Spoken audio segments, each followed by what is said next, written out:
একটা সত্য কথা কি জানেন?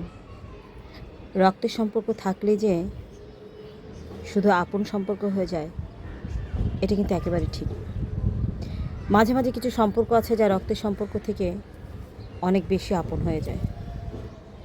যে মানুষটা আপনার পাশে থাকবে, বিপদে আপনার ঢাল হয়ে পাশে দাঁড়াবে, যে মানুষটা সর্বক্ষণ আপনার বিপদে আপদে, আপনার প্রয়োজনে অপ্রয়োজনে আপনার পাশে থাকবে, সেই মানুষটা কিন্তু রক্তের সম্পর্ক থেকে অনেক বড় একটা সম্পর্ক হয়ে দাঁড়াবে আপনার কাছে।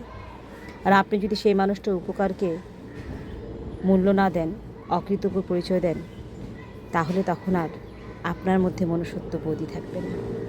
রক্তের সম্পর্ক ছাড়া যেসব সম্পর্কগুলো আমাদের কাছে অনেক বেশি গুরুত্বপূর্ণ, তাদেরকে অবশ্যই মূল্যায়ন করা উচিত, তাদেরকে অবশ্যই মনে রাখা উচিত।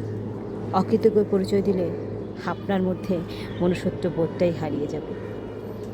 তাই শুধুমাত্র রক্তের সম্পর্কের সাথেই সম্পর্ক রেখেন না। যে মানুষটা বিপদে আপনার পাশে থাকে, তাকে আজীবন মনে রাখেন, তার উপকারের কথা ভুলে যেন না। তাহলে আপনি মানুষ হিসেবে পরিচিত হবেন।